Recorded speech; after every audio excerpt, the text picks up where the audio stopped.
First Things First is sponsored by Gillette, the best a man can get.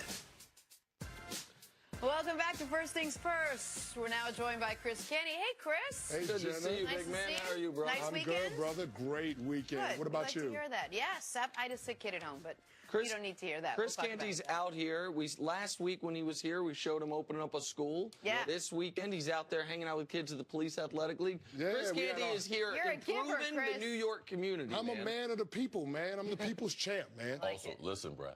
You have people on this show dreaming about you. That's true I story. got a text about you this weekend. That's a true story. Said, man, I'm terrified. I just woke up, had a dream that you replaced me with Chris Canty. That's a true So story. you're doing a great That's job. a true story. on, dude. You Come CC throwing all this shade. It's entering my subconscious. I can't even get a good night's rest, and you still get invited back every week. There you That's go. how good There of a you job go. you're doing. I see how this much guy. pull you got around here, CC. The funny got part a would have been dream. if it was my dream. You got I just assumed it was Nick's.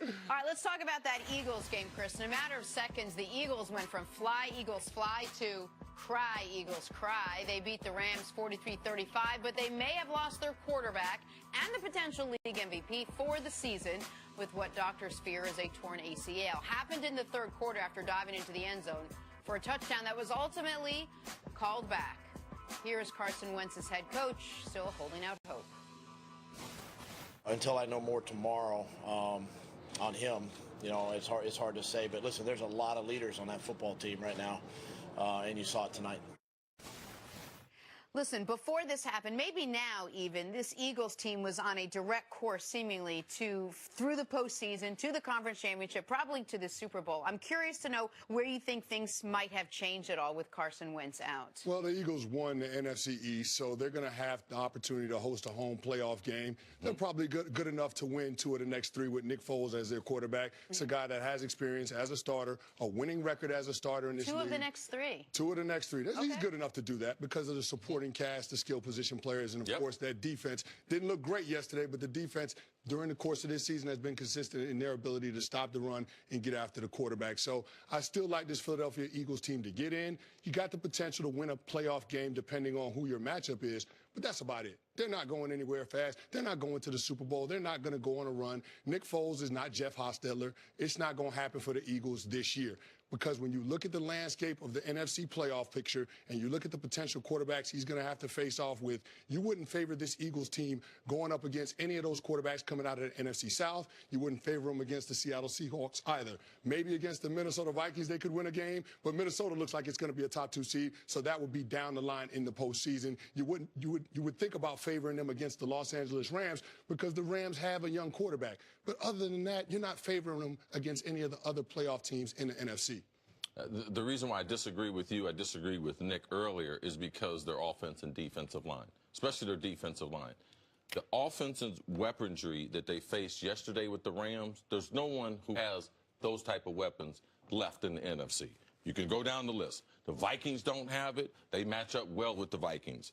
The Rams, they played them yesterday. The Saints, they don't have it as far as a wide receiver. The Panthers don't have it. The Falcons, Seahawks. So it's an odd year. Now, he might not be Hostetler, but because they have the #1 seed currently, and I believe at the worst they're going to be is the #2 seed. I mean, all they got to win is 1 game to be in the championship game. So to think that Nick Foles with this very, very, very talented team can't win 1 game at home, and then you're in the NFC championship game. In the NFC championship game, if they're playing at home or if they're playing in Minnesota, it's a toss-up game right now on paper. If you have Case McKeenan versus Nick Foles, that is a toss-up game. So now either the Vikings or the Eagles are in the Super Bowl. It's an odd year. I know we said we had 6 teams in the NFC earlier, but home field advantage. The Eagles have 11 wins. If they get 2 more wins, they're home the rest of the way. I think they likely will get the 1 seed. I want to make that clear. Like, I think even with Nick Foles, I mean, it also matters who they're playing.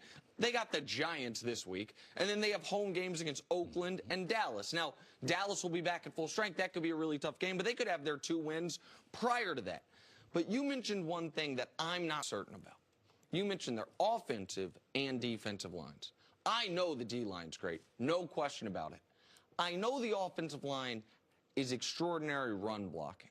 I don't know how good they are as pass blocking without Jason Peters and without a quarterback that can make some of the magic Carson Wentz has made. So many of the highlight plays this year for the Eagles are plays where offensive linemen got beat and Wentz was just a better athlete. Right. But everyone in the NFC, Nick, has offensive line problems. Go down the roster. Right. Go down. Eagles got offensive line problems, okay? Vikings got line problems. Whitworth got hurt yesterday with the Rams. The Saints got line problems. The Panthers with Khalil, they got line problems. Those teams didn't just lose their quarterback. I understand, but you said line problems. I'm just giving you another reference. I've already looked at that.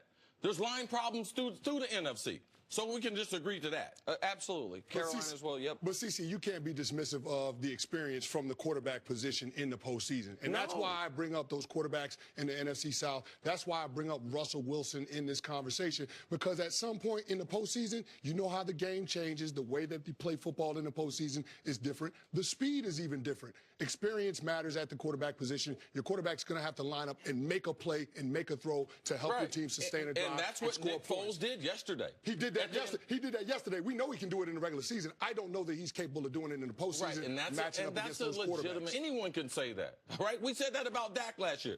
Dak had an amazing season. You know something? Hadn't seen him do it, and you know what he ran into? That buzzsaw that is the Green Bay Packers. He ran into Aaron Rodgers. Exactly. Okay, now if you say, okay, Drew Brees gets hot one day, Cam gets hot one day, but it's also dependent on the week because Cam.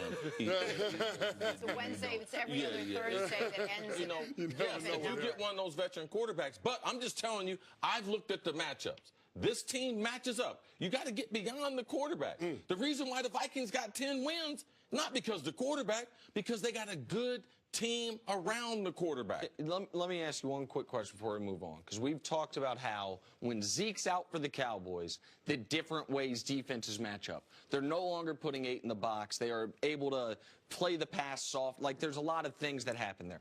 Flip side, when you're not as afraid of the other team's quarterback, can't you focus more on this devastating rushing attack? Does it not having Carson Wentz? You don't want to play more man-to-man. Like, you don't want to play more man-to-man against the Eagles. How come? I don't think people know why. I don't know why. But why would you? Like, what's the advantage to putting the DBs? Like, who's got a great secondary that can guard them? Because I believe in their offensive system. They run the run-pass option still very well. They stay with the same system during the game. So there's no reason to put 8 guys in the box to make the matchups favorable for the wide receivers of Philadelphia. Like, you don't want to guard Nelson Aguilera one-on-one in the slot. Like, you don't want to keep doing that. Like, you want to have some variety. So just thinking you can pound the line of scrimmage to take away their run game, no, that's not going to happen. All right. You got it? Yeah. Chris, stick around. Coming up, Ben Roethlisberger went nuts, but is the Steelers' offense good enough to carry them? That's next on First Things First.